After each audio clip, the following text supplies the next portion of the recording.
Happy Monday, mailbag, Steeler Nation. Welcome back to Steelers Nation Australia. If you want to leave me some comments below for next week's Monday, mailbag Monday, put them in the comments below right now. If you want to hit the like, subscribe, all those YouTube things, do what you want to do. Up to you. Okay, here we go. So, first question number one. From Steelers Out West says, Mark, what is your top position you would fill through free agency? And also, what is the top position you would fill through the draft?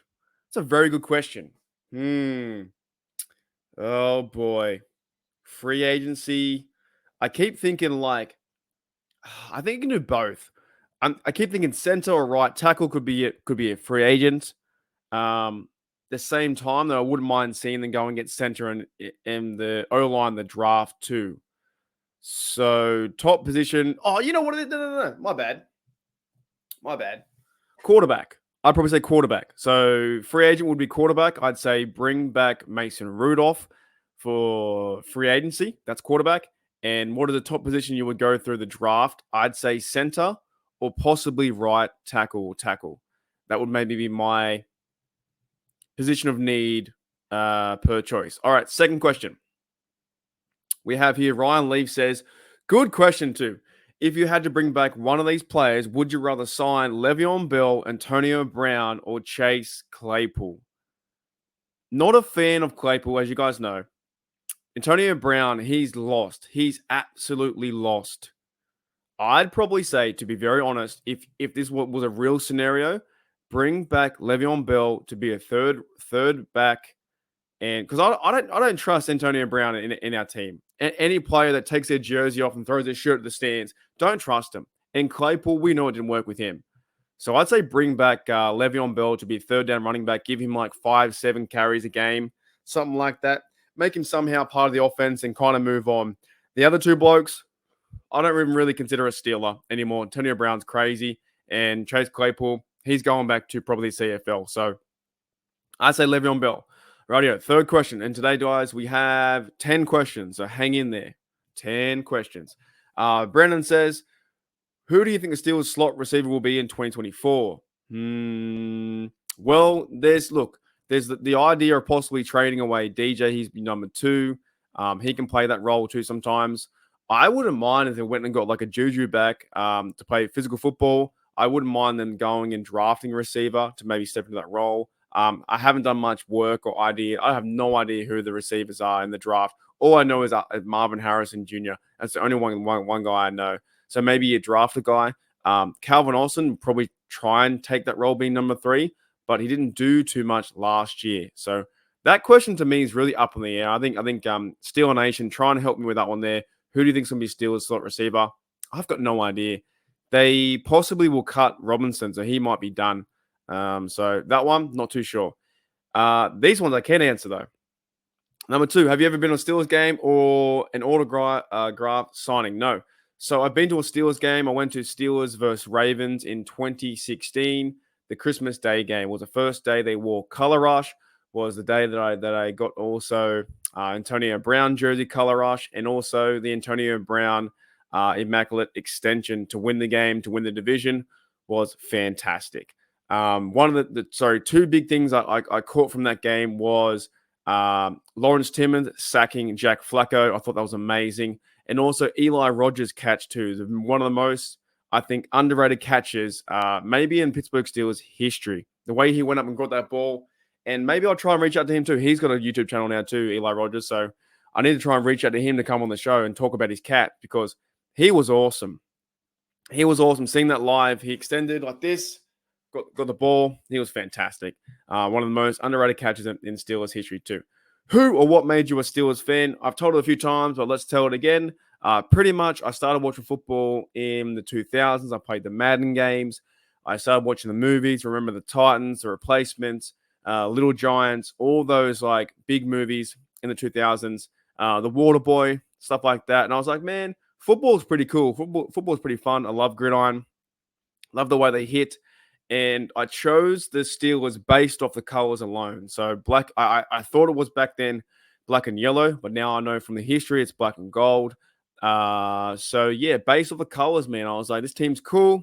got to choose a team, and I chose them. I didn't even know they had 4 Super Bowls in the 70s at all when I was younger. I started watching them when I was about 12 years of age. So thank you, Brendan, for your questions, mate. And thank you for your support as well on the channel. Okay, number 4. Mark, who do you blame for the last 7 years of not winning a playoff game? Kevin Colbert, Mike Tomlin, or the injuries, or all three? Please explain your answer. Thanks. Thank you, West. To be honest, I blame everyone. Like, when you think about it, with this kind of question, I blame everyone. Think about back to the Browns game that lost to when, who was it? Maurkice Pouncey over the head. Big Ben, was it at the time, James Conner didn't jump on the ball. They got beat down by the Browns 48 to something. Big Ben was throwing interceptions. I blame the players, the coaches.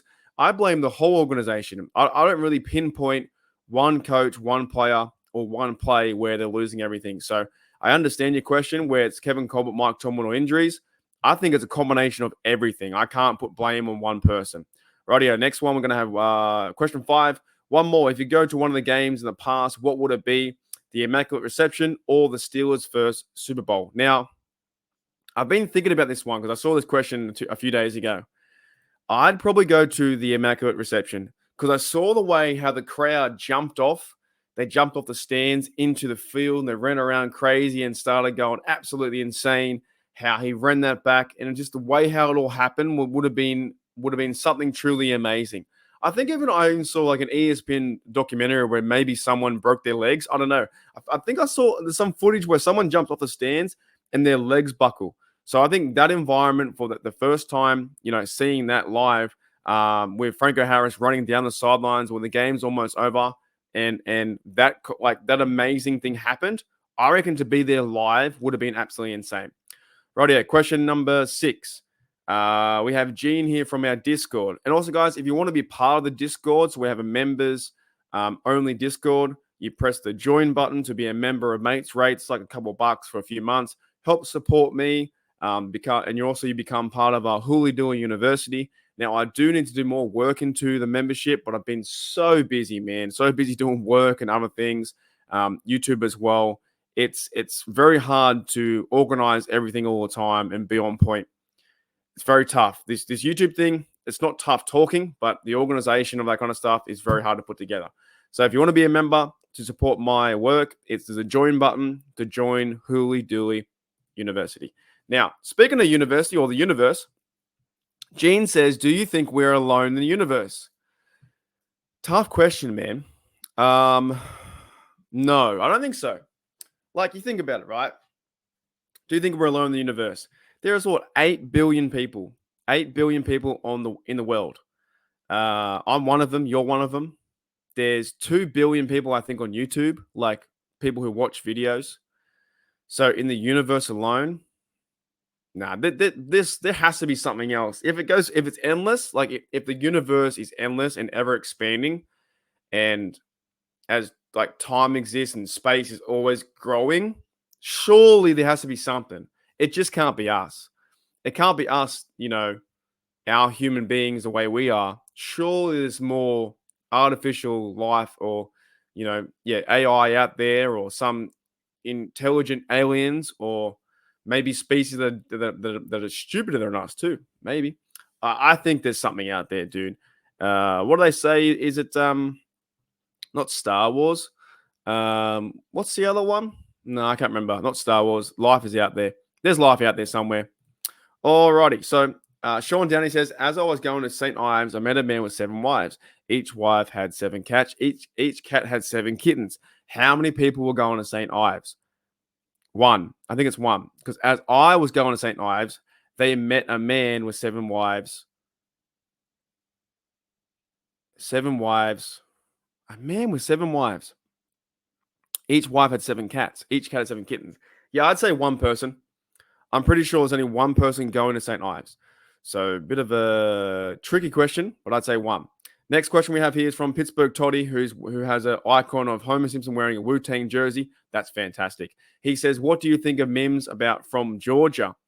I saw him run the 40 yesterday, and that was pretty cool. I also saw that he is like 6'7", and that's all I really know about him. But Georgia, he's a Bulldog. Jones was a Bulldog. Darnell Washington, Bulldog. So maybe the Steelers are building up the Bulldogs, and they might target him. Maybe he could be right tackle, Jones on the other side. Kenny Pickett has a massive wall in front of him, and hopefully some better protection. So I'm not against it. I really not. I wouldn't mind seeing the Steelers improve the O-line dead set at number 20. So if he falls to 20, yeah, go and get him. Build the O-line up. All right, last question, number 9.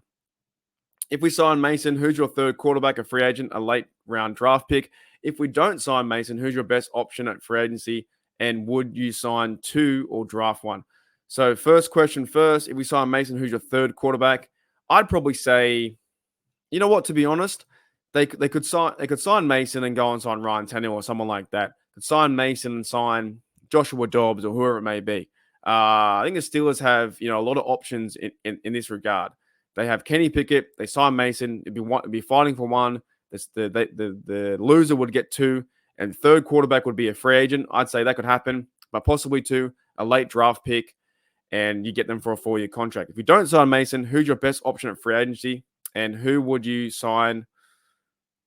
Oh, that's tough. If they don't sign Mason, that's a tough one, because in my head, they're signing it's KP8 Mason and a draft pick. If they don't sign Mason Rudolph, maybe they get a guy like Tannehill. I don't know, Sam Darnold, someone like that, and you draft. And I don't see the Fields thing. I really don't. The Fields thing, I don't think it's going to happen unless they get him for like a 4th round or 5th round, maybe. If he's like stock then plummets. And Russell Wilson, I don't see it either. So I say KP8, get 2 quarterbacks and see what happens. Man, I'll tell you one thing. Can we hurry up? Can we just? I'm keen to find out who's their quarterback, because so much crap's going on about. I'm kind of over the quarterback talk. Until we get one, I'm kind of like, I'm with KP8. I'm backing KP8 all the way. Anyways, guys, thank you for the questions. Thank you for, my favorite one too, by the way, was probably this one. Thank you, Gene. Are we alone in the universe? What was that TV series? Are we alone in the universe? What was it called? David Duchovny? Hang on. David Duchovny? Duchovny? No. David Duchovny. What was his X-Files? That's it. X-Files. I couldn't think of that. X-Files. What did he say? Quote. I need to get it before I finish. Did he have a quote? I